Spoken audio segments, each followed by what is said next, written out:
Hello, this is episode 5 of Zaysan's Conversations about his Plejaren contact experiences. We're going to be talking today with Arnold Morales. Arnold is a longtime friend of Zaysan, and myself and Arnold are going to ask Zaysan some questions, and I hope you enjoy our conversation. And this is episode 5, and I'm Dan Brock. Well, my name is Arnold Morales. I'm here from California, originally from Ventura, live here in San Diego. Currently, I'm in the forensic behavioral health arena, so I deal with a lot of psychiatric and criminality issues here in the state. In regards to what we're going to discuss tonight, I've been a long time seeker, I guess is a good way to put it. I like to use that when I started reading Z's book and we're talking. I noticed that he's a seeker also. So you know what? I think that's how we kind of hit it off. We both kind of just seeking things, want to know the truth about things. And I've always been that kind of individual. And then, I'll just continue on one way or the other. I don't believe everything, but I will listen to it with an open mind. Well, I'm Z or Zaysan. I've been a Shaolin abbot, and I've been a little of everything throughout my life. And, this happened to be one of those things that kind of changed a lot of things in the way I see things. And so I'm sharing the experience. The whole idea behind this book was just my friends was asking me all these questions about the contact that I had. And so I decided to do is just write a book and let them, then they would have a better idea of what questions to ask. And what happened is that it just sort of caught on with a whole bunch of people. So decided to do this just to share the information. And any profits that I get from it goes to my charity, The Quest. And so to help these little kids. So anyway, yeah, that's where I am. And my name is Dan Brock, and I am very fortunate to have a connection through a friend of Zaysan and to him. And my background is a little bit varied. I have engineering as my degree. I'm kind of a critical thinker. I've always been a critical thinker, and I learned working for the Department of Defense the root cause problem analysis approach to getting to the root issues. And that seems to be a big part of my mission here, is to get to a deeper level of understanding of some of Zaysan's experiences, so that we can hopefully bring into our world some of his experiences in this other world. Yeah, cool. It's kind of funny, because I always talk to you guys about stuff that's been happening to me and all. And recently I had an experience with them that kind of shook me back and, took me back kind of to the beginning. And it was kind of funny. I was disturbed by it because I thought I had really, mastered this new integration. And then when Sam Jess kind of reflected back to me, she goes, look, it's only been 7 months. and since then I've written 2 books. I'm finishing the 3rd one right now. And so I guess something's happening that I'm not even aware of. But anyway, I have a lot of fun conversations with you, Dan, and Arnold and stuff. And it's really cool, I think, to see the outside perspectives of this. And I think a lot of people enjoy it because there's been a lot of views on the other videos that we've done. And I also plan on doing some just on my own. So anyway, that's where I am. What about you, Arnold? You want to get some questions? Oh, well, I reflect back on when you first started having these experiences before you even were talking about writing a book. And you had mentioned the same thing about you keep on having to repeat the same answers because everybody keeps asking you the same questions. So you said, I'll finally write a book. And honestly, I didn't think you were going to do it, but you did. And then it just started happening. And then you were telling me you weren't even looking at your notes anymore. I'm going, uh-oh, now this guy's getting downloaded. Something's just happening to you. And remember, we always have these discussions about this. And I'm like, wow, you're getting downloaded, dude, because you're just sitting there and you're writing and everything is just coming. and it's a beautiful story. And I feel blessed and privy to be listening to it before even everybody else gets to hear about it. It's just wonderful. It's fun, really, having these experiences and stuff. And, it's so amazing how much like they are to us, and how they react similar to us. And then even further, I started out with just a simple, interaction with them on what they call like a lab ship, where they do studies and stuff. And these people weren't even experienced at all about, contact, and it wasn't in their programming, so to speak.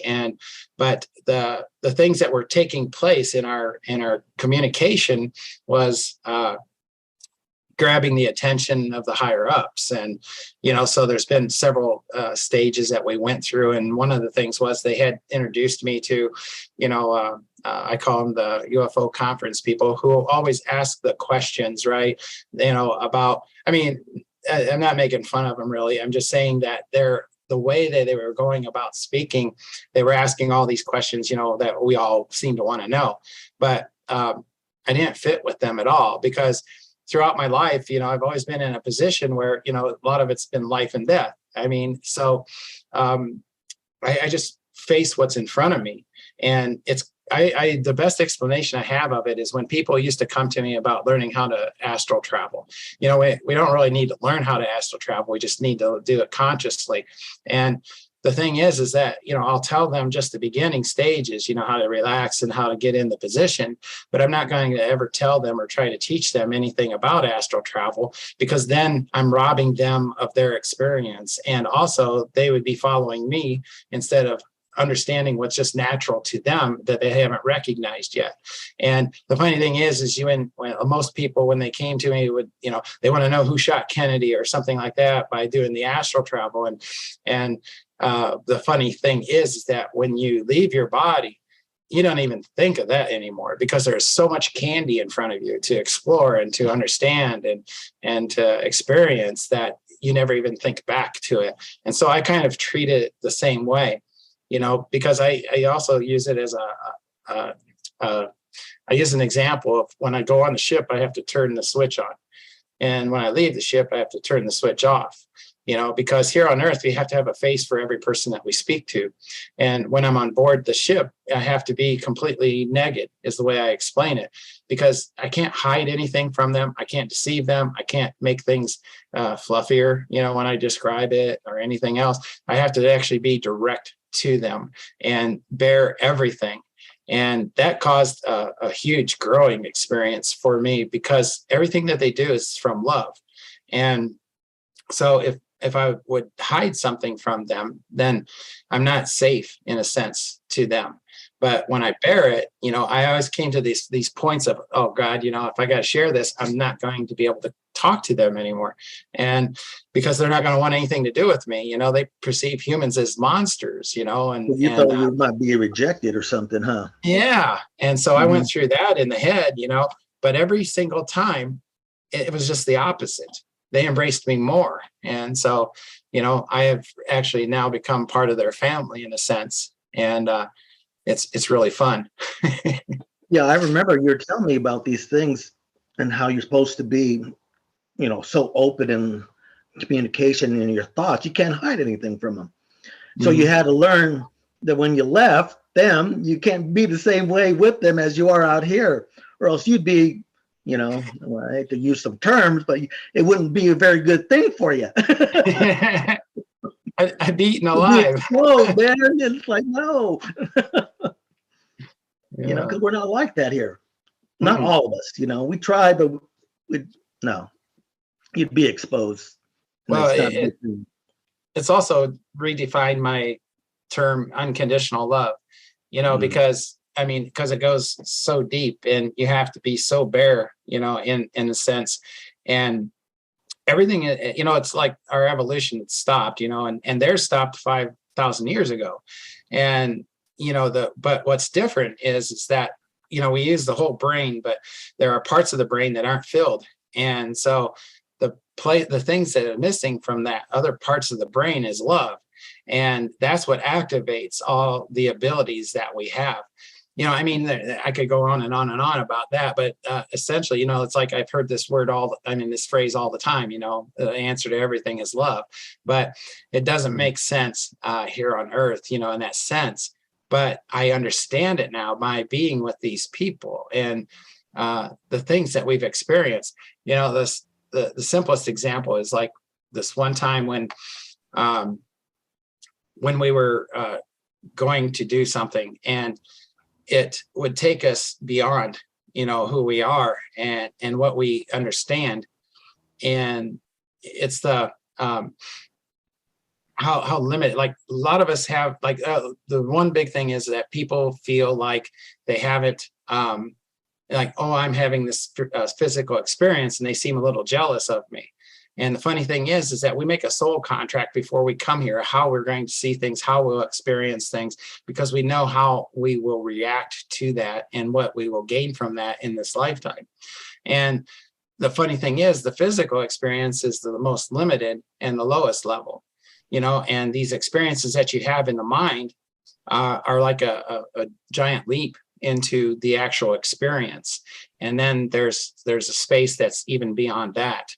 And so the people that don't have the actual physical experience are actually got a head start in a sense. Oh, God, yeah. So, Okay, I get so you. people need to feel comfortable with that when they have these genuine experiences. And then the other thing is about sensing seems to be like the answer to almost everything, healing and knowledge and all that. And sensing is what they taught me, which I learned in the temple, like when I was experiencing that and studying.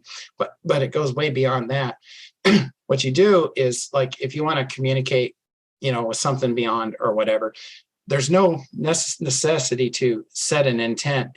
An intent is almost going backwards and causing more confusion, because we as an individual, as we grow, and every day, intent of something that we are seeking is embedded within us already. And so rather than confuse it, all we got to do is release it. And how we release that is through gratitude. And I have a go-to, where I saved my first little kid in this child trafficking. And I remember you told me about that, man. That's still, that's your thing, man. That's what it does for you. Yeah. And what it is, it's when you think about gratitude, you think about something that's happened to you where you feel gratitude and unconditional love as you know it at the time. And when I had this experience with a girl, like, this is where I think a lot of confusion comes in with a lot of other people's contact is when we have a memory, if it's something that, like, I always use the example of when the Indians came to shore. I mean, the colonists come to shore and the Indians saw them. Well, they didn't really see them because they couldn't identify the ship. They didn't understand that it was foreign to them. And so they didn't really see the ships. They only saw the people when they got off. And it's the same thing here. So you have a memory imprint of something you don't recognize, then who knows? I mean, where your mind's going to take it, because it fills in all the gaps that are missing from that memory. And since the memory is already so small, then they may have a really terrifying experience or, something else. But so for me, when I remembered that little girl that I had, and what happens to me is that I understand a feeling, and it's so much love, and I see the memory, and the memory is so full. There's little gaps to fill in. But what happens is the whole experience becomes real to me again as I'm visualizing it and seeing it and feeling it. And then what happens is whatever it is that I was seeking, whatever my intent is, starts to appear. Like one, for instance, me and Sam Jess are sitting on the hood of my Jeep, and we're looking up in the sky on the beach, and I see some movement in the sky and stuff, which is, normal here in Florida. And it's like, she goes, "What do you want to do?" I said, "I want to talk to him, And so she goes, "Well, you just remember how you did the sensing?" And I go, "Yeah."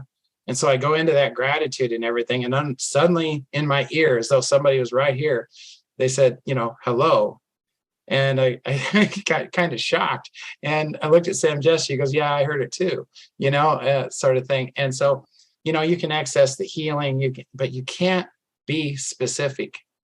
You have to, or you already know, you just want it healed, right? You don't know how to heal it. Let the universe take care of that. Just throw it out there that's what you want. that sort of thing. But so many things that they've taught me. And so I shared them in the book. You know what? I was going to go back because I know we talked about this, is about all the things that you've gone through and all the training and all the stuff, and the ancient stuff, all the lessons that you learn, right? And the knowledge you have. Remember, I joke around and said, man, you were picked. Remember, that was my thing. I always tell you, I said, you were picked because you have this background, you have this foundation. If it would have been me, I don't know what would have happened. But it's you, and you have that, so you're able to go with it. And I think there's something there. I may be wrong, but that's just my little thing about it. Well, I totally get into that. I mean, we're playing a role here that's already been planned. The Dalai Lama explained to me, we start at A and we end at B, right? And along that way, we'll have predestined crossings with specific people. And depending upon our level of understanding in, spirituality and love and stuff, then the more meaningful each of those crossings will be. If we're both real stupid and we cross each other, we might not even recognize that we just crossed somebody's path that we were supposed to, right? But we have the free will along the path also. And so, there's two ways to look at that. Your soul makes agreements, and, I was probably meant to run into her because we ended up being what they call twin stars, because we think alike and we act alike and all these different things. It was an accident, talking from one perspective, and talking from the other perspective, of course. When there is no accidents, right? Coincidence, right? Yeah, coincidence. Yeah.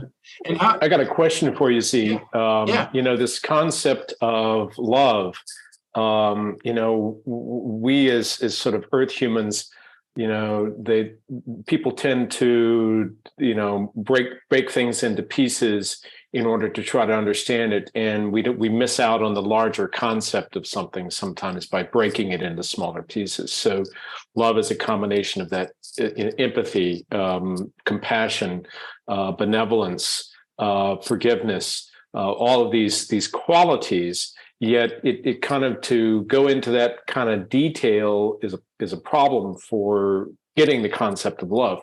Can you talk a little bit about the difference between how we view love, or how we may view love, and how the Plejarens, for instance, view love?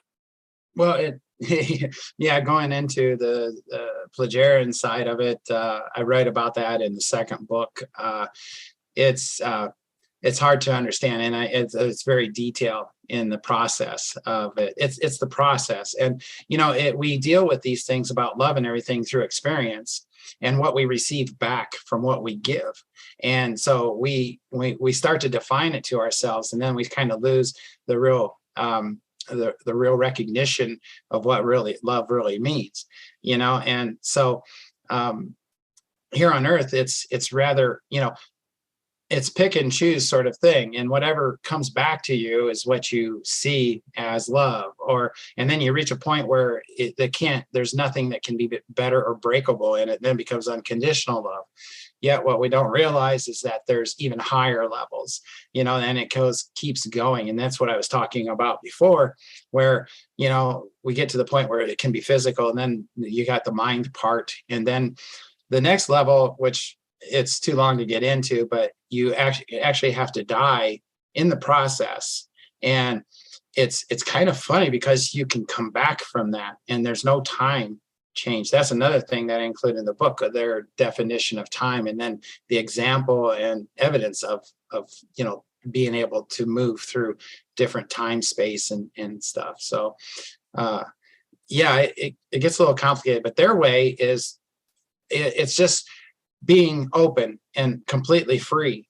And the thing is I guess I'm quite different than a lot of people because of the situations I've been in. I shot 9 times and stabbed, I can't count, left for dead 3 times. So when things are in front of me, like when my first meeting with Sam Jess, I just went with it and didn't expect anything, I expect nothing and just appreciate everything. And so then next step was into the ship, where I'm seeing, my whole family now, and they're all freaking aliens, right? So am I going to be abducted? And did I just get abducted or whatever? You just got to kind of let all that stuff go and just react to whatever is presented, and take it from there, and do it through love, where you're not trying to offend, not trying to judge. That's the funny thing too about the spiritual community, is really screwed up the meaning of judge. I mean, each one of us judge automatically anything and everybody.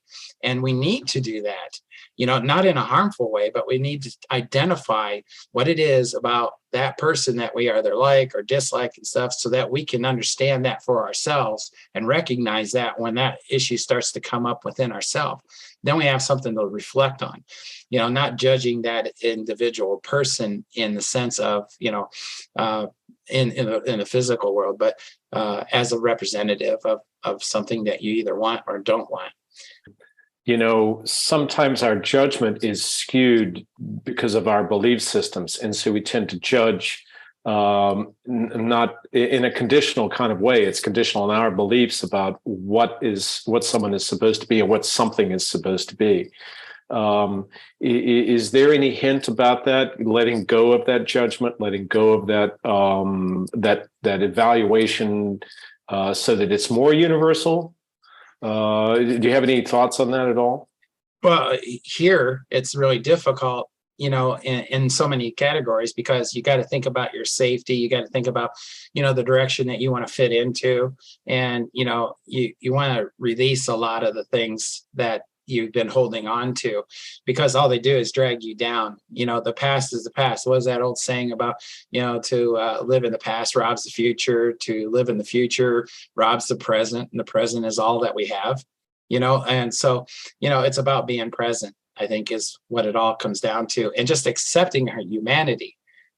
Don't judge ourselves in that sense, and collect the things that resonate. Just like when you listen to a master or something speaking on something, no matter who that person is, if it resonates, hold on to it, check it out, mull it around a little bit, have other experiences with it. But if it doesn't resonate with you, just trash it, because the master is you. We are the masters of everything, and there is no master to us, in a sense, only in name only, or in recognition of, so anyways, that's the way I see it. And that's what prevents me, or doesn't prevent me when I'm with them, is because I'm just completely open to whatever's happening in the present. And, all those things that people ask me to ask them, it's like, it doesn't really even, I don't even care, because when I'm with them, and it's a funny thing, like one person asked me about asking something about the pyramids. And the funny thing is because of the way they interact with me, and the way we speak about things, and the things that they show me, it's almost as though I know that if I was standing in that pyramid where they were talking about, I would already know all the answers to that pyramid without ever having to research it, anything, because of how they taught me to see things and believe in things. So, but yeah, that's pretty good there, Z. I mean, I find, just because of my background and probably particularly what I do, the judging part is very, very difficult. I do it all the time, and I catch myself, and I keep saying to myself, don't judge, but I'm thinking, but I need to. But I'm getting better at it. I catch myself and I try, okay, no, and then I move on. But yeah, that's a tough one. Is there anything that maybe the Plejarens have given you, or help, let's say, guide you along to make that easier, or letting go and the love and the, a non-judgmental, and how do they do it other than just being completely open? Well, it's really simple. I mean, because judge is just a tool. It's part of us. Like we have a brain, we have also judgment, and it's like what we do with that is what's important. And like here on earth, you're talking to another person. This person's going to be a stranger, even if you have known them for years. They're still a stranger, because you don't know what's behind the cover, so to speak, right? Mm-hmm. And but when I'm on ship, right, I know there's nothing I can't ask them or them to teach me, and they know everything about me. So where is the judgment? I mean, there's not a whole lot of room for it. It's not as useful as a tool to be with them in that type of environment. than it is here. Where here it's a necessary tool. I mean, you got to protect yourself in a lot of ways, not necessarily just mental, but also physically. I mean, because of the jobs that I've had as a military contractor and stuff, and you have to deceive and do everything that you're not able to do or need to do, with them. But it's been my life tool. It's allowed me to survive. And, when I see certain people, you can see it in their eyes. A lot of people talk about the death penalty. They're against the death penalty and stuff, but they've never ever met a person of pure evil, because there are people that are not redeemable, and and the funny thing is, we can exist with them and allow that to continue, the chaos to continue, or else we can find a path through that.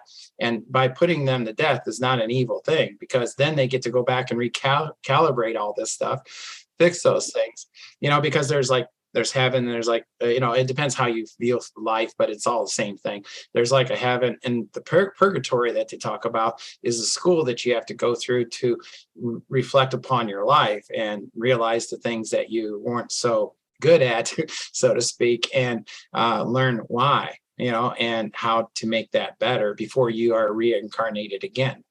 So then you get to start all fresh again and learn these things through again. So life is important, and we can't, that's what the funny thing is the way I speak about life and death is a lot different than the way we see it here on earth. But at the same time, you can't create the death. I mean, if you suicide and everything just screws everything up, you got to come back and you got to start where you left off, and that's pain in the butt, right? If you think about it. But if, dying is not a big deal, because you don't die. Our consciousness is what allows us to live, and that's from our heart. And from the heart, that once the body, the meat suit is gone, it becomes energy, and energy can't be killed. It just changes form. And so that's where all of that starts. And that's a whole nother subject, though. I remember you were talking about, when you and Sin Jess were, and you told me y'all had to die, right? And you were like, what? I got to die? I'm like, and then she described, or there's something about, I forgot what it was, twirling around in the inner. Can you go a little bit over that? Because that was fascinating. It's a really big subject, and I put a lot of detail into the books about it, but we're all on a spiral, right? And like the Dalai showed me, you got these like two tornadoes, the thin parts meeting in the middle. Well, the middle is where all of our information and all that is contained. And, I'm really simplifying this, but along that's those spirals, you can actually see points, right? And those were lives that you had lived.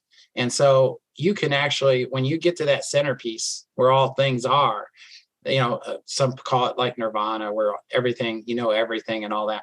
And what you can do is you can access everything about yourself, and you can actually go back to those specific lives or those time periods in your life and relive them in a sense. But that's kind of a tricky thing, but you really aren't gravitated to doing that, except for maybe to explore or something, recall a memory or something that happened to you. So because each of our memories are carried on with us throughout any of our lives, right? In our energy, because our energy never changes. It's always only changes in form. And so, like when we went through the death process, the first thing, you see yourself spinning into this spiral sort of thing, and you're feeling it. And there's all these other things that are taking place all at the same time, where you actually enter into that middle space of the two tornadoes touching, where all things. And what happens is that that spiral that you were on suddenly starts to straighten out and becomes a straight line. And it's kind of funny, because after I wrote it, I realized, flatline. We just flatlined. I realized we had just died. Yeah. And then when you're dead, you become that energy, but you're also an observer and an experiencer at the same time. So you can view yourself as more of the physical form that you had, and also from just being beyond, like somebody watching through a glass or something. And so you get to see all things that are taking place during that process. But then, what happens after that is a whole nother thing. But when, and that was one other key thing about that is when you die in that sense, there's no more thoughts. The thoughts are actually instantaneous, and your reactions to things are instantaneous. And so there's nothing you can't do and can't see. And then, like, I'm communicating with Sam Jess, and it's like, am I here? Am I not? Sort of thing, and we're communicating, we're talking to each other, but it doesn't come from a thought. It's just instantaneous. It comes right to the surface, and everything is done on this kind of thing. Yeah. So then, and I go into a whole lot other detail through the experiences that we had. But then to go to the return, like when we left that area and we're on our way back, we're flying down that flat line again, and we see a divot on the road, basically, and we just stop. And it almost feels like we're in a near-death experience. If you've ever heard any of those, we're like, do we really want to go back? Because what we had just experienced, the things that were manifesting in front of us, was so incredible.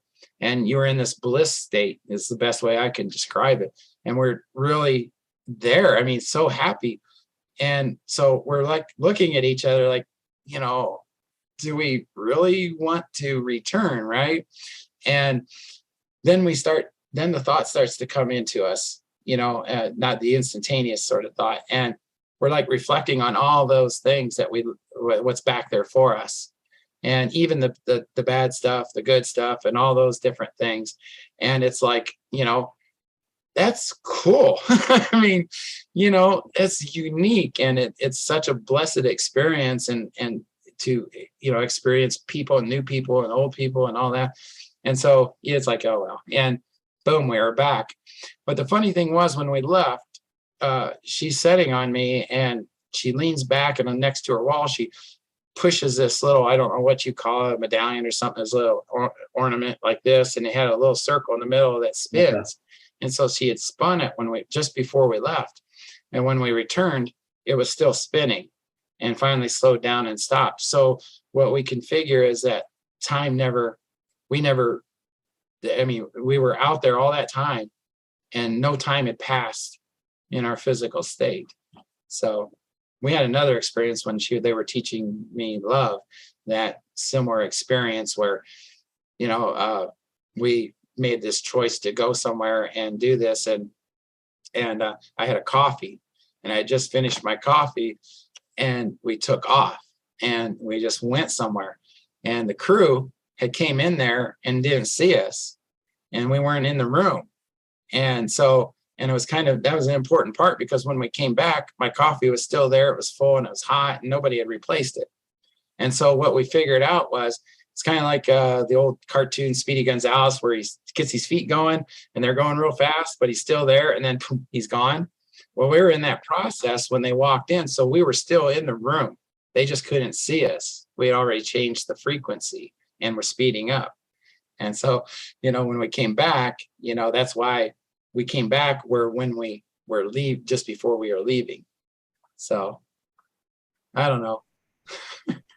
That's amazing, man. I'm like, okay. It twists the brain, right? Oh man. Yeah. There's a term that we use. I know I'm not going to use it right now, but yep. Yeah. It still is. But oh man, I've got a question for both of you guys. And the sort of work that Arnold does relative to criminology and working with individuals that have been identified by human society as a threat to other humans. How do you see the work, Zaysan? How do you see the work that Arnold does, and how that relationship to the identification of individuals that are a problem for humankind or human society, and how the Plejarens view that, or how you view that? Can you guys talk a little bit about that? Well, I tried to stay away from him out of his line of sight because I'm afraid he might be coming after me. There's a reason why I identify with this smoker. You might want to check his ankle. So when you see him coming, that's time to run, right? Okay. Yeah. I mean, I even thought I was crazy in the very beginning of all this, but I just let it flow. And, it took me to some really good places. But I think that as a human, we are conditioned and we have examples all around us that, help create us in a sense, or, we gravitate to. Plus, there's probably something to do psychologically. I don't know. You're the expert, but, that can twist a certain person, maybe the use of drugs or something. But when they go through the birthing process and everything, the only thing that they adjust is if there's abnormalities within their DNA. So they just eliminate those so that they can be birthed. And then the way that they're raised, is kind of unconditional, and they have limitless in the way that they're raised. And they get to choose. It's not like here on earth where you're pressured to be in one place or another or do things. So it's like the example, like for me being there is no stress anymore. And I feel so free and I can breathe and there's nothing to hide. But so I don't know if I'm even close, but what do you think, Arnold? Yeah, there's this thing that I always get people they always have these examples, nature versus nurture and all this other stuff, and is environment make these criminals or, these really heinous people, these serial, whatever, murderers, rapists, pedophiles, whatever, they're all, I know you've heard me say this before, you don't become serial being stupid, right? Anything, man. That means that you've dodged the detection for quite a while, right? So a lot of these guys are very bright, man, and they come from very basic or normal environments. That's the interesting thing, at least for me, is like, man, there's nothing I can see that would have made them go this way versus that way or whatever. Nothing. Some of them are very religious, highly religious. And I don't know if we want to touch upon all that, but hey, I've talked to these guys and some of the things they've told me, about being able to do what they want to do because they weren't stopped. Okay. And that the great source, God, however you want to identify that, the Almighty, didn't stop them. So they think it's okay in their mind. And then it really it gets to the depth of that thinking, and in a very simple way. I remember when my old boss says, Arnold, it just says the boy ain't right. And that's about the easiest way to describe it. Just ain't right. And you can see it. And I remember you were mentioning about the sociopath, like a sociopath, pure evil. Not many people, you're right, they have seen that straight. I have seen it. I know you have seen it. And I know when I see it, I still I call it the heebie-jeebies, that. Yeah. And you're looking and they're looking at you. They're like piercing through you, right? Yeah. And there's nothing there. It is hollow. But when you leave, you've left pure evil. Yep. And you have to go like this and just kind of like ground yourself or do something. Yeah. And there's guys like that, and it's a scary thing. Yeah. Mm-hmm. Yeah. I don't know anybody that the biggest badass out there, and I've been around a lot of them, right, who are fearful of nothing, right, and they step into that, that paradigm in a sense when they see it, but when they see somebody with pure evil, they're as scared shitless as a little kid, because there's an energy that comes from that, and whether they have their full eyes or not, you see black, and mm-hmm. and that's the funny thing, is that energy is even more powerful with like my people, the Plejarens, because of the love. And so you feel you have to conform. That's what the word I use, because I can't think of anything else that explains it, like a lot of things there. But you conform to it. But when you see evil, you're repelled by it. Yeah. And there's something to it. Absolutely. Oh man, that's I get that way just thinking about it. I mean, that's the kind of, it leaves an imprint on you. Yeah. It does, right? I mean, and even I've seen stuff. I'll even mention I've seen black clouds just at night. I'm just like, what the hell's going on? And I'm like, and it has to do with something I've seen or witnessed just recently, and I'm like, whoa, yeah. So there's a lot of stuff out there I can't explain, and but you feel it. Yeah, you definitely feel it. Yeah, and there's no doubt. There's zero doubt. I mean, no. Yeah. Like if I'm out with somebody and I feel that way, I just tell them, let's go. Why? Just go. Just go. Like, and it. Do you guys find any divisor between male and female in this feeling of evil? Is it more males, more females? Is it somewhere in between, be a gay or bisexual or transgender person? Go ahead, Z. I'll let you go first. You don't see it? No, there's always differences. There's it's outside the norm, so to speak, and you can understand the path that they're on and the mental attitude, where they're coming from, and that sort of thing. And you can deal with it, but what we're talking about, I think, is it doesn't matter, male, female, it can be an animal. I've seen animals like this. And it's like, exactly what he described here is, it. There is nothing distinguishable about it, and there's nothing you can do about it except for just get out of there. Avoid it. I mean, that's true. I mean, it's male, female. When there's something evil, you're going to feel it. And if you're not feeling it, you're not paying attention to your body. And if you're not paying attention to your body, you're going to be a victim. Right? Yep. I mean, I hate to say it that way, but that's just the way it is. Yeah. And I'm right with Z on that. Evil is evil. Whatever it is, you're going to feel it. Get away from it. On the talk about evil, narcissists falls right in that same category. They're layered in that too. You feel that, get away. Stay away from those type of people too, because it's going to be not a good ride. I'm being nice. See, I'm trying to watch what I'm saying. You're so awesome. I mean, just well, you guys are going to get a G rating for this. Let me tell you, it's really wonderful. Well, that's good. I never had a G rating, but I like it. Yeah, when I was texting him before we did this, I said, ask anything, just keep it PG.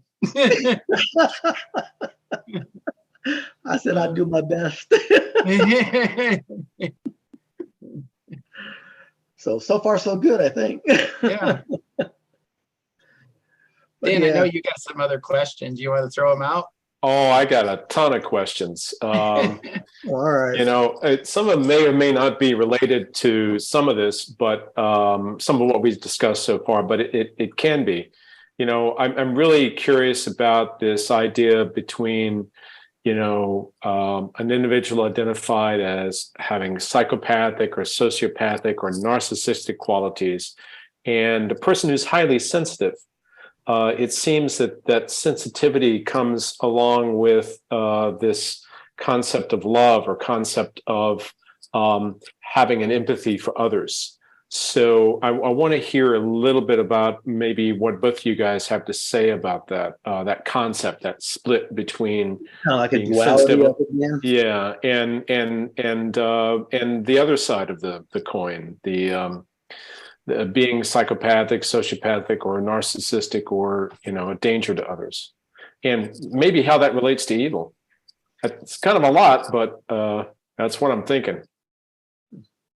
That flies right in there. Everything you just described. Yeah, that's pure evil right there.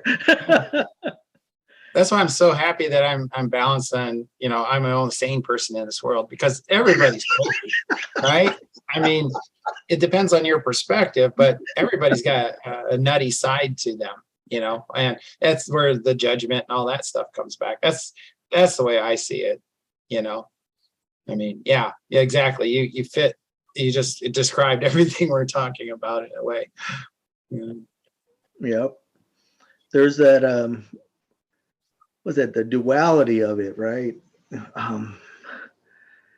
It's, anytime I hear about the duality of the love and the narcissist and the sociopath, I for me, because of what I do, it screams victim.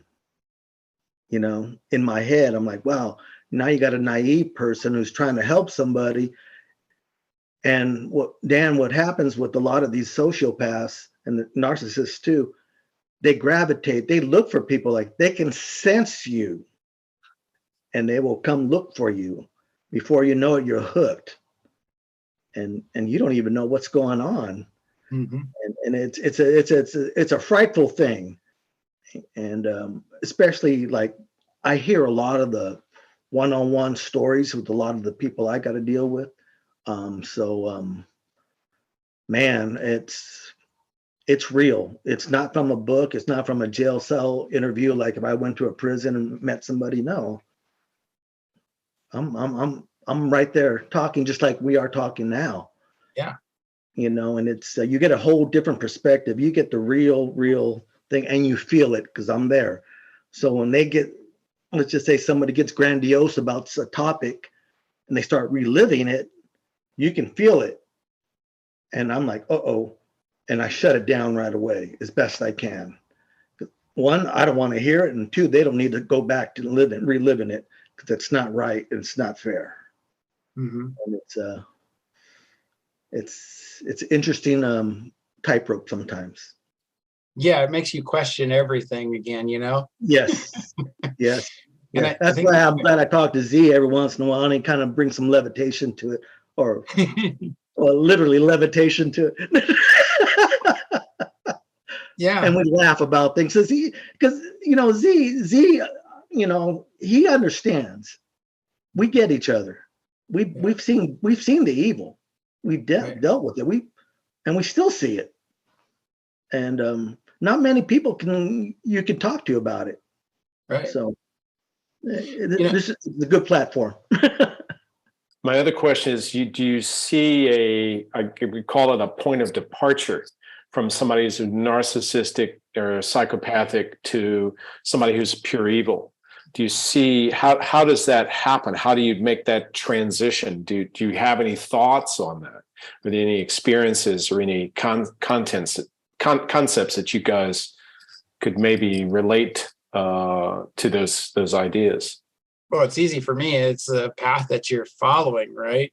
It's just like you grow up and you're a kid, and you get out of high school and you choose a field, to choose in college or whatever, and you choose that field and you keep riding that path farther and farther and advancing it, not necessarily, of anything other than that's what you want. And so you see the goal and you move towards it, where like, this is my opinion but like, when I first got into the presence of the Dalai Lama, I could feel the energy from him and the pureness and the acceptability and forgiveness and all those things.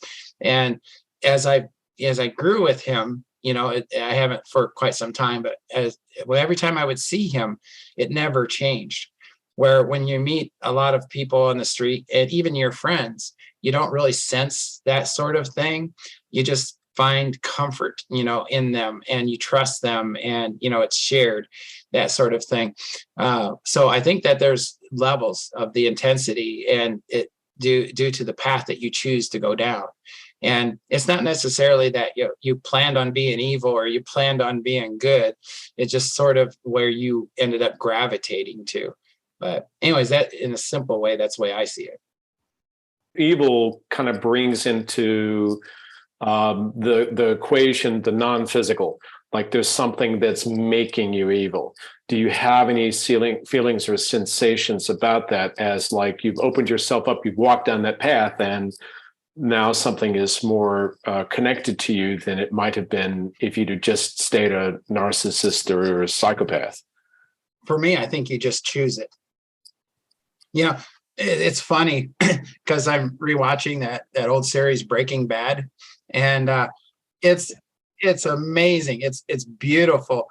And, like the prime example, you're looking at the story, the main character is this way overqualified scientist who is teaching in high school and stuff. And his brother-in-law is a DEA agent, and he's already started cooking meth and stuff, and the purest and the best, right? And so they're at the pool party, and they're talking and stuff. And the agent pulls out these cigars, Cuban cigars. And, and he's the scientist guy that's starting a meth lab and stuff is talking to him, and he's explaining to him, he goes, so that's kind of illegal, isn't it? And sort of thing. And he goes, buddy, that's the attraction, right? And it kind of explains it. And so, this guy who is the straight-laced family guy does everything right, and then he's returning all this goodness of his education to the kids. And then, he gets to a point in his life where he just, because he's forced into, in a sense of raising money, and he chooses that. And then his partner later on is asking him, what is it with you? You're in, and then you're out, and then you're in. And it's obvious. It's because that it's evil, and he enjoyed it, So I don't think anybody draws people into that path. I think that they recognize something in it that they like, or they want to explore, and then it just keeps going. I don't know. That's just the way I see it. I think you're right, Z, to a point that it is a choice. Everything in life is a choice. Some are easier than others, right?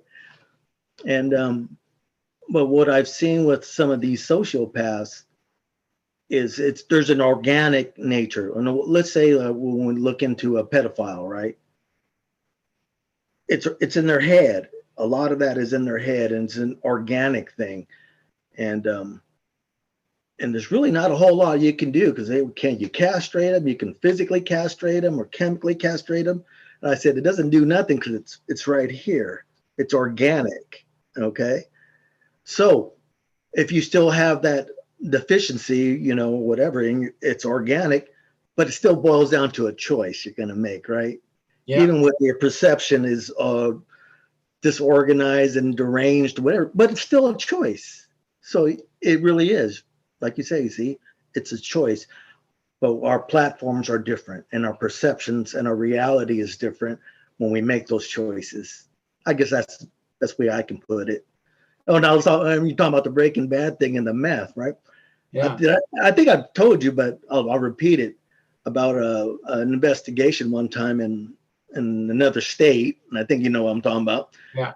And we pull over a car and open up the hood. And what do we see in the hood, in the back of the trunk? A little meth lab. Now that tells you the depths of how addictive and crazy that whole thing is, because what's below the trunk is the gas tank, and meth labs are inherently explosive. Go figure, right? Yeah, by any means. Yeah. I don't know if that answered your question, Dan, but yeah, that really did. It gave me a great story to go with it too. If we kind of back out from this concept of, sensitive versus psychopathic or narcissistic, and we look at that as a polarity, and we have to have a polarity, it seems, to make spiritual growth. We have to have an example in front of us sometimes to know what we don't want, so that's pretty clear. How do you guys feel about that concept for Earth humans? And for Z, certainly relative to the Plejarens. Well, yeah, and it's kind of interesting. I don't believe in gurus or masters. I believe in teachers, the ones that don't claim to be teachers mostly. But there's one of the people on the that I meet within my family, we call Mother, and she spent time with the original Sam Jess, the first one, and then now her daughter, and she is like a mother to everybody. And she is like beyond spiritual, and she understands all these things that I'm processing and everything. And so, but speaking to her, I'm afraid, almost to the point like the evil, seeing the pure evil, I'm seeing the pure light with her. And it's like, I don't want to make any mistakes when I'm talking to her, and I don't want to offend her in any way or anything. And the funny thing is I also know that she's completely giving, and she wouldn't hold any of that, but she's very stern in the process and strict. And so that is the example to me, in a sense. And just like as with several other, people that I've known that I respect so much. And so, you feel it, and yeah, we need teachers, but at the same time, there are methods and other paths that once we've accumulated a lot of knowledge that we don't even think we remember anymore. It's still stored, in that point where it comes together, and that stuff will release when something gives you an example for it. And that means even beyond what you could have imagined, and then you go with it. You learn over a period of time when to give in. We're all stubborn, we're all pains in the butts a lot of times. And, and trust is a big issue where, I have a big advantage with them is because trust is not an issue. It's automatic, so, but yeah, here on earth, I've been, through several masters and stuff I just didn't agree with and didn't connect and couldn't resonate. And I didn't have an answer for it. I knew they were serving a purpose for me, and I couldn't really accept a whole lot of what they were giving me just because of the way I felt. And then there were other ones who weren't quite as skilled, who taught me far more, because of their kindness and because of their mannerism and everything. So, it's kind of like I said, when I come back on earth, you have to have a face for every person that you talk to, because, to be kind in a sense. But it feels bad in the same way that you have to be that way. And there's nothing wrong with it, except for, we haven't reached that point where we can accept things. Where on the ship, I don't have to wear any faces because they already know everything about me. So. Your authentic self there, Z. Yeah, you have to be. Mm-hmm. You can't do it here, though. Not all the time. Right. We try. That's a real challenge. I feel like that you've got to be something slightly different for each person that you meet. And it doesn't necessarily mean that you're putting a mask on, but you have to be able to communicate with them or connect with them or be a part of their life. There's a different vibration that they're on, and you have to kind of, at some level, I feel like, match that vibration to connect with them. What do you guys feel about that? And going back to the subject of psychopaths and sensitive individuals, I understand that empaths are a big predator group for the psychopaths. I don't know how that whole thing could be expressed, or how you guys might express that. They can see that, and they can feel that energy. Is what it is. So some of these guys have told me they sense it, they can feel it. They know what they're looking for. I mean, these guys, I jokingly say this, but in a way I mean it very seriously. They have a PhD in criminality. They really do. Whatever, I have a master's degree, okay? And I know Z is highly intelligent, even though, he may joke around a lot. But, he really is an intelligent guy. But those guys, man, they're just not just intellectually intelligent, but energetic intelligent and manipulative. Oh man, you're talking about a master's degree in manipulation also. Mm-hmm. Very, very skilled. They're skilled at what they do, and they're very good at it. And for me, sometimes a lot, I won't say sometimes, a lot, when I'm dealing in this arena, I have to be like a chameleon. I really have to be and change. And the other thing is I have to think like they do at times, and go to that deep dark area, which is really, when I first started doing this, was very difficult to get back out, because you find yourself in it and you're like, well, how do I get out of it? Because to be good at it, you got to practice and just really delve into it, right? Kind of like an actor, I guess, but you're not acting. So I always had some friends or whoever help me regulate. If I'm acting different or whatever, something's not right with me, tell me. I may be in that mindset and I haven't gotten completely out of it. And that's a really good tool. I really appreciate that. That's a great statement. Thank you. Yeah, you have to be all things to all people, and especially when your life depends on it. Yes. And it's like you, and like I have, we volunteered to be put in those positions. And I don't know, how did we volunteer this? Exactly. You have to question your mental status. Is like, yeah, okay, I'm going to be here with these insane people, right? Mm-hmm. And you can't trust a thing that they say or believe a thing that they say. And so you have to read the story that they're telling you in order to know what it is that they're saying. It's kind of like we go through life, we pick our own family, or at least we should be taught to pick our own family. Not that we're ditching our family, our blood family, but at the same time, as we go through life, when we see somebody and we resonate with them, we should know more about that relationship with them. And as we do that, we kind of become masters at the tool of defining who's going to be a fair weathered friend and who isn't. And, which means everything. It's like when a friend comes to you and asks for money, right? A relative or whatever. And, they're saying, oh, they'll pay you back. They need it for this and that, and everything. And in your own head that, that's probably not the story and stuff, and that they probably really do think they need it and everything. And so when you give them that money, you don't ever expect to see it again. And that's the way you should feel about it. And you don't really expect them to do what they're telling you to do. And so if they ever do pay you back, and if they actually used it for what they said, then that's just a plus, so you have to see that and be in that frequency, and not really pay attention so much as what they're saying. Like when I'm on the ship and they're explaining things to me, it feels really cryptic, because it's like they're giving me the first line of a paragraph, and then they kind of expect me to fill it all in, sort of thing. And I could sit there and just ask all the questions, but I started to realize it's kind of like the same thing on here on Earth. It's the actions and it's the energy that they're putting towards you. And, and what it is you get addicted to trying to figure out what exactly were they really meaning. And what happens is you start to have all these experiences that line up with that. It's kind of like you're sending out a frequency to learn it.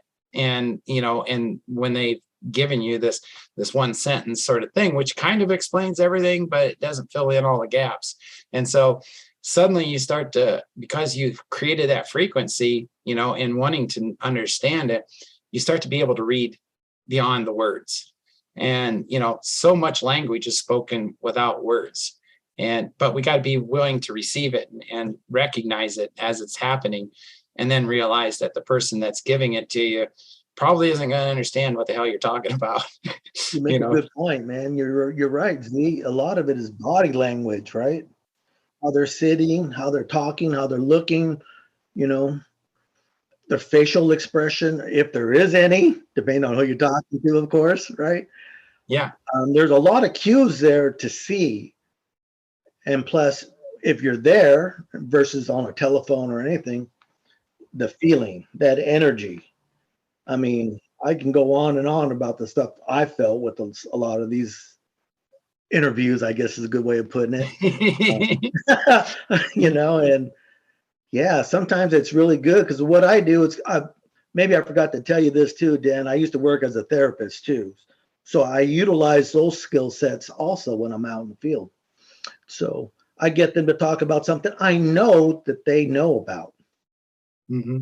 And it kind of brings down that apprehension or that defenseness. And then we start talking about other things. And before you know it, we're in the midst of talking about why you did this, how you did that, what you look for, blah, blah, blah. And then voila, you have information. and information is helpful if used. That's really interesting because that's exactly what I witnessed with a former FBI agent talking to a group of people, and how he was getting information from them by the way that he was interacting with them. There it is. Yeah. It's like that body language thing. I saw this show on how, like, this guy's teaching people to remote view and everything. And he says, I can send, energy to you. And what I want you to do is I want you to see one or two shapes, and he's doing these motions with his hands as he's explaining it to him, And so, like, his primary one was like a triangle. And so he says, now everybody, don't talk, just write down or draw what you saw, what geometric shape that you saw. And like 90% of them drew the triangle. And it was because of his body language. So, it just goes back to, it's not the words that are spoken. It's the energy behind it and being able to just feel it. And that's the funny thing too, is like, we're like, they really loved the expression that I gave them, like, Jesus, when he was healing all these people and he finished and stuff, and he stood up, he said, you, the people of this earth, can do all that I can do and more. And they really like that because it's completely true. We just we're still in survival level, us people here, because everything that we do is about surviving. We got to get the rent, and we got to have a job to get the rent, and we have to do this and we have to do that. And even if you're not in that category and you're really wealthy, you still have this process that you have to have everything in order. So we're in survival mode. We're not in experiential mode yet. And we're completely capable of it. And, about, this person's a psychic, I wish I could be a psychic. Well, we already are. We just don't know. And we don't take the time to understand what it is that we feel and see, and a lot of it has to do with logic, a lot of it has to do with experience. But then there's that one part in there that we can sense what's going on and what's being said. And we live it, but we don't recognize that we're utilizing all these other things that are far more important than where we are right now.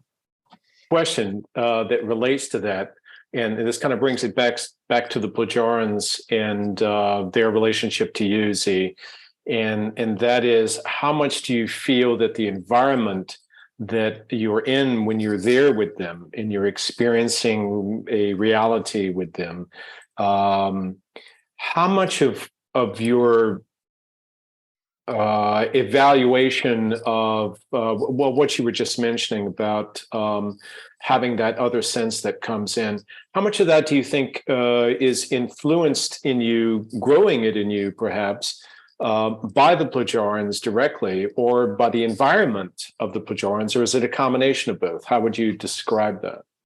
I'd say it's increased me exponentially because I don't know. I didn't know about any of these things that they share with me, mostly, the internal sort of things. Like, they, like, a mother wanted to teach me and Sam just love, and, another definition in a sense. And so I just went with what she was explaining to us, and things start just happening naturally, and it was like, boom. And this amazing experience took place, and it's like beyond words in a lot of ways. And and then being with them, I deal with them so much differently, because it's like each one of them is an extension of me, because there are no barriers, right? And there's no anger or hatred or anything like that. And each of them are so focused in what they do because of the way that they are raised and that sort of thing. And so it becomes kind of addictive. Now, that's one of the things too that I talked about, is how they see contact and how they've initiated contact. And basically they go to younger people, and because they find each of us have a frequency that's unique, right? And the more that you have worked on that within your body, the clearer that frequency is, so the easier you are to receive. And so what they'll do is they find individuals that are young and stuff, and they start the process, as long as they're acceptant of what's taking place, they teach them sort of a lot of the things that I'm sharing in the books. But it's even deeper than that with these people. Like they said, I wouldn't fit the category for as an applicant of a contactee. Yet, through the experience with me, they found new ways of reaching people. So that's what they are doing in Earth and other places is they'll have these contacts and teach them these methods and everything. And they make them understand that when they're here dealing with people, that they're not teachers. They're not anything other than a person, because their mannerism has changed. Their energy has changed so much with the knowledge and the experiences that they're having with these people, the Plejarens, that people will recognize it and see something different about this person. In other words, activate the spidey senses in the common person, and they'll recognize that and start to emulate what they're recognizing, because it's coming from love and it's addictive. And so, it's kind of like the 100th monkey sort of thing, because there's, people are still under the concept that, they're going to meet with the government and do this process, which, it's never, ever going to happen. But this way, it's like the 100 monkey thing. And within maybe 50 or 75 years, you're going to see a consciousness that has the power over, selective governments and things, and change the way that we do things and the way we see things. So we won't need permission from an authority in order to advance ourselves.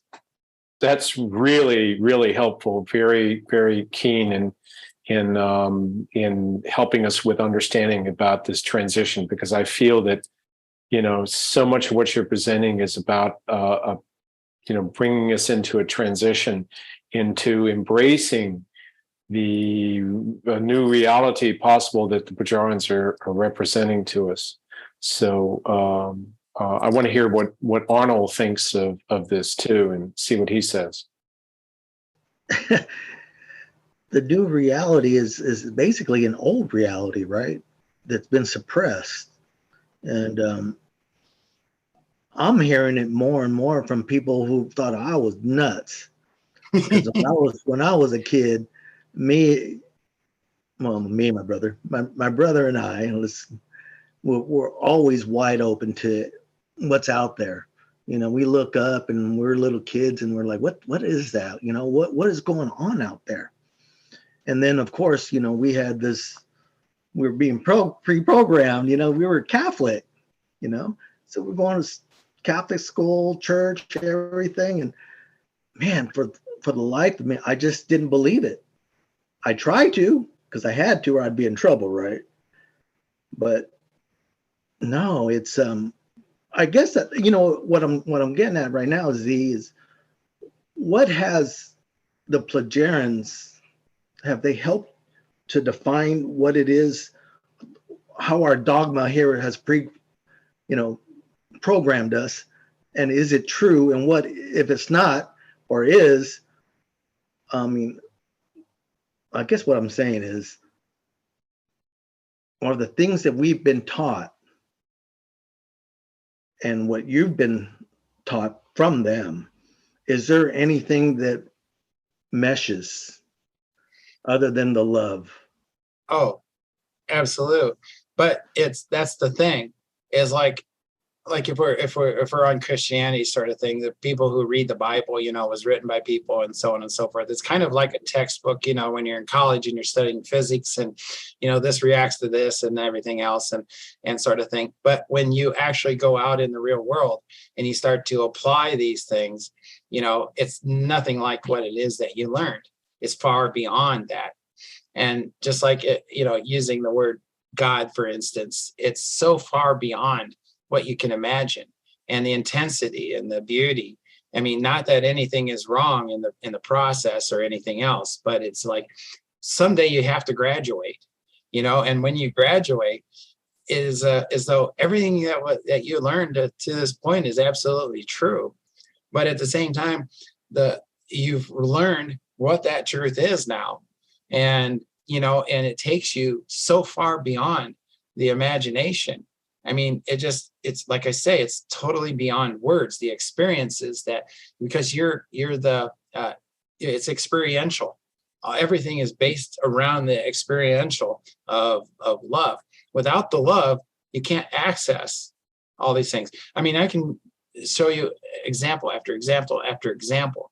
And then when you read the book and you see my interpretation of the experience that I had, it kind of allows people, if they want to, I leave nuggets throughout the book of the things that they teach me, but I don't tell the details so much because that's the way I'm taught by them. They open up the door, but I got to walk through that door. And then once you're in that door, it's like, where do I start? Sort of thing, and it's like, you find how trivial the crap is that we do here. I mean, it's stupid. Even though we're sometimes forced into that process, they make a mistake on your bill or something, and then you got to go through hold on the phone, and you're just getting angrier and angry and everything. And it's like, it's over a damn dollar. It's like, let's just roll on, right? Yeah, it's go like on. Let it go, huh? It's the baggage from our past, the things that we hold on to in our past that completely take up all this time that we could be advancing. I mean, of course, there's things that you want to remember and you want to hold, but do you have to hold on to the bad things completely? Of course, you need to hold on to any experience, whether it's bad or good, but not to the point where it's inhibiting you from moving on. You find the good things from that, because each experience is a good thing, no matter how tragic, but you have to be able to see it. I mean, a person gets disabled or something like that. I mean, that's horrific, and the process that a person has to go through, and things that I would never want to pick. But obviously, I chose that in this life, this present life, to see things in a different way. And sometimes we're just plain stubborn, and have a hard head. So that's kind of like me coming here and having this experience with these people from another world and everything else. And I chose to do that in the physical sense, which really limits your abilities, as you're going through the learning process.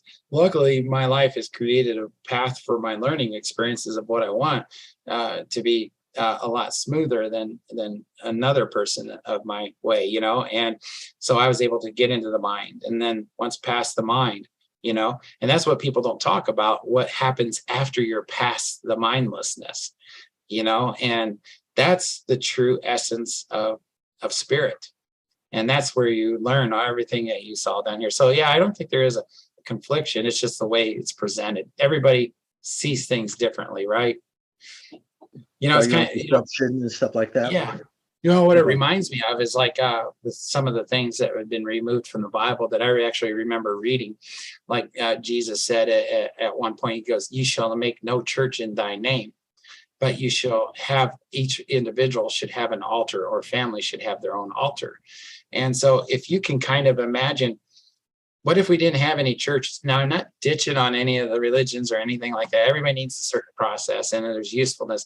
But imagine if there was never a church, and that people listened to what he had said and did their own belief and their process and their spirituality. And then when they would share to each other those things, imagine what our spiritual level would be that way, versus having all the rules of what not to do, where all this the gives fear, right? All the fear, those rules or whatever it is. Yeah. Yeah. And I never understood that bumper sticker says "Fear God." I mean, Yeah, that seems really contrary to the purpose of God, right? Yeah. No, I get that. I get that. No, definitely makes sense to me. If you guys would like to talk about, anything else at all, this is a good time to put that out there. Well, there is kind of one thing. I mean, because of the mind screw that I've had since I've been with these crazy people. Remember that term? See? Yeah. I'm keeping it PG. Okay. But the insanity of the things that I've learned that's so obvious to us. Like there's this, we went to a colony that they have because they have a lot of colonies, and it was like this huge cylinder. I would estimate the size of Jupiter because it was just massive. And there's like 700,000 people that live on this colony. And, imagine that if, like you had a big city, like I think Oklahoma City is like the world's largest city or something. And it's like 65 miles in each direction square or whatever. I could be all wrong about that, but just imagine this massive size city. And then you roll it up so it fits into a cylinder. It doesn't go all the way top, but it goes about 3/4 of the way up. But when you're inside of there, you see the curve, but you don't feel the curve when you're walking along. Like on Earth, we look down the street, we see a straight line. Well, up there, we see the curve, but we don't feel the curve as we're walking. And all the magic that occurs in those places, it's a living society. They have, where they do the food production, and they everything that would be necessary for life is in there. The way they collect the energy, the light to create the energy that they need in order to do the simplest things, right? And how they maintain everything, and all the playthings that they do, and then the places where they live, and all this. And I'm thinking, like, I kind of, while I'm in there, I'm almost forgetting that I'm in a cylinder, because I almost feel like I'm in a city, a clean city and a beautiful city, of course. And, but there's these people that mill around that were at a distance to us and everything. And you could have actually forgot that where you are. And so they create this thing, and it moves in a way, and they position it near a star or whatever, so they can kind of mimic night and day, because the planet that they are from is very similar to that of Earth. And you think about it, why are we spending so much time and so much energy in getting to another planet when we could create what they have done, is like their own world within the world, right? And where they have all the technology that they need, and the things that they need to process. And then if they want to go down and visit the planets, which I understand fully, then it would be an easy process, and it wouldn't be an expensive process or anything. And we have, an example of that in the International Space Station, except for when you look at that, it seems so primitive. It doesn't really look that much different than back in the 70s when we had, Skylab. And, but to expand that, if they open that up and they could, create their own gravity, create their own movement, which is all possible for us at this point in time. It's just the commitment that they would have to make in order to create that kind of environment.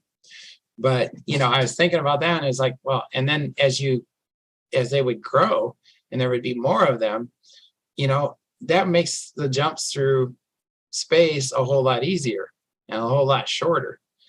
And, it just started to make sense, because I start to see things all completely out of the box when I'm with them, and the way they go about everything that they do, and how that creates the community, and how we are so stuck on, like one of the instances where they're showing this light collector that's absolutely free, and they use pressure on it. And we actually have this technology, and we had it at the same time as solar, and it's clean, efficient, and extremely cheap. But we chose to go down the solar path, which is extremely toxic, inefficient, and ruins our environment and economy, and like the wind deals and all that. Anyways, that's a whole nother story. But Hans asked me a question. He goes like, why, we have this technology, why haven't we moved towards it? And, like I explained to him, I said, and I hadn't thought about it before, but it's like we find something that kind of works and everything, and then we take that and we ignore all the other stuff that's out there and just push that to its limit until it's maxed out the best it can possibly be, before we even consider looking at something else. Where this thing that he did is like incredible. And I found out, we already have this technology, and it basically collects light, and it's created in such a way that it absorbs the light, which we already use on not spaceships, but those satellites that move through space on a sail and stuff like that, where it collects light and uses the light in order for pulses, even though it's very minimal, but they do it, right?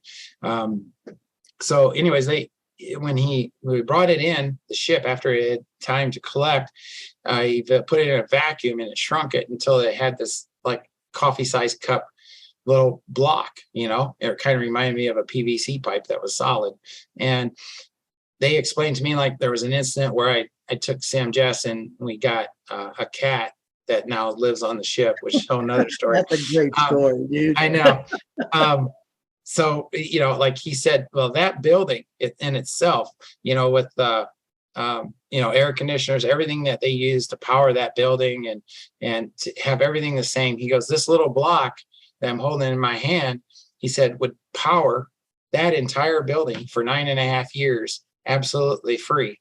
And it all has to do with proximity to it, because like I said, how does this work? And he says, look at your phone. And I pulled out my phone and it's charging, that sort of thing. And this little size would do that much, and it's virtually free to create. And we choose a whole different path. I mean, it must be the way we're built, right? It's kind of like the simplest answer to everything. I mean, an answer to almost every complicated question is the most simple. But we have to go through processes and years and all these different methods to find out the answer was right there in front of us the whole time anyway. Yep, that's true. Anyways, I think I was on that right path there, wasn't I, Dan?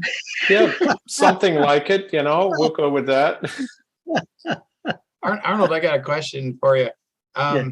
This is like really messed me up the whole time. This has been going on is like, when you see Hollywood or you look at anything on the net, basically you almost only see gray looking aliens, and you see anger and you see abductions and terrifying experiences and how evil they are. Yet, in reality, you never see any reflections of that, the after effects of any of that could happening.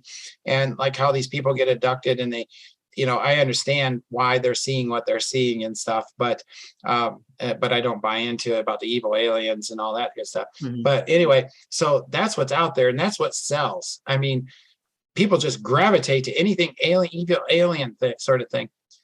So I couldn't believe that people were just like sucking up my book and buying it, because I don't talk about any bad evil aliens. I only talk about the complete opposite, and why would you think, from your point of view, in the therapy sort of side and everything, why are people attracted so much to this experience? I think there's a shift. I really feel there's a different shift in our consciousness and in our way of thinking.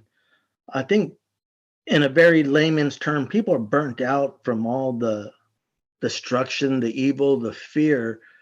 I think what's happened in the last few years, in a way, has been helpful for that, because it gave people a pause, right? Gave people pause to think and to reflect back, because you're isolated now, right? You can't do anything, right? What can you do? You can look within, right?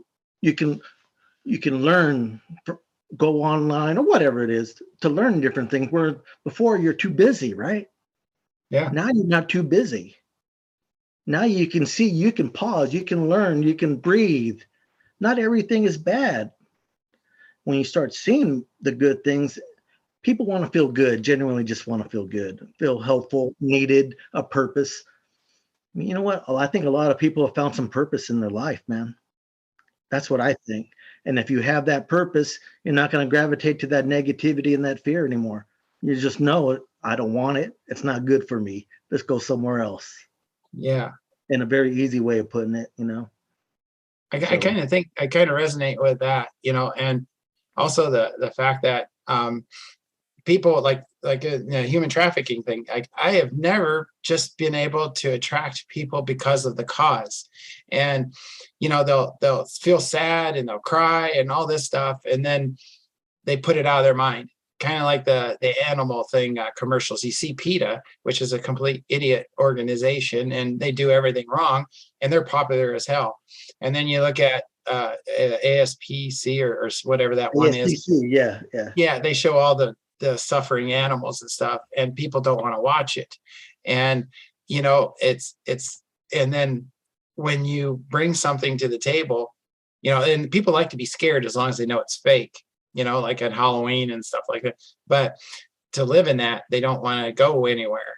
And so I think that maybe my book is what people truly desire, is happiness and love and that sort of thing. And that's what they hope for, to be our contact and everything. I don't know. So I kind of really resonate with what you are saying, and that kind of explains my interpretation. So maybe that's right. Maybe we're smarter than we think. You know what? I am, man. I am. Arnold, you got anything that you want to add there to any comments you want to bring out at all? Well, I think what Z was talking about when he mentions the nuggets, he does. He puts them in there. They're all in there about life and how to treat others, and a lot of things that are very helpful. And I like the fact that he doesn't blatantly said bullet this, bullet that. Everybody is different, and we learn differently, or we see things differently. So, it's up to us to grasp it, and it's there.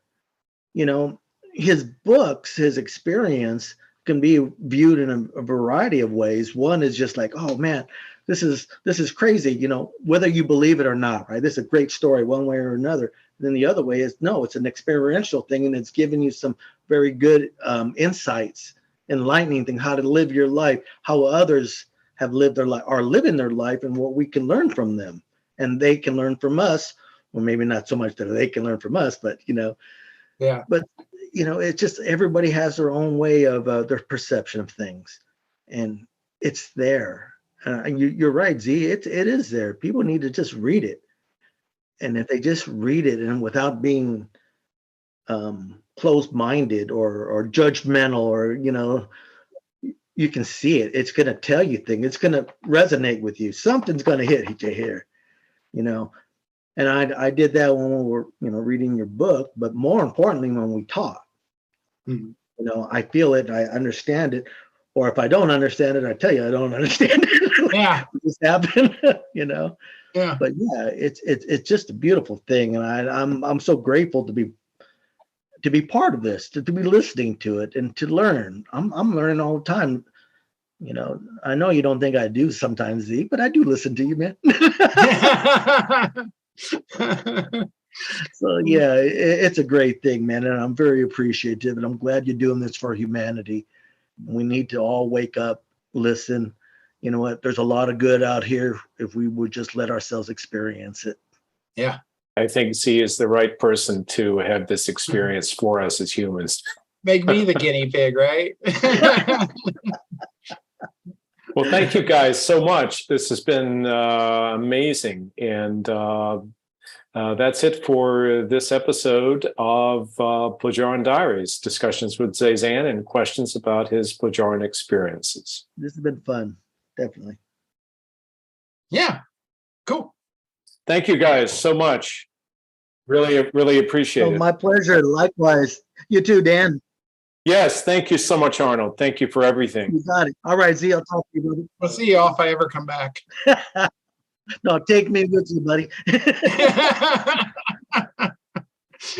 All right, guys. We'll see you. All right. Bye. We'll see you.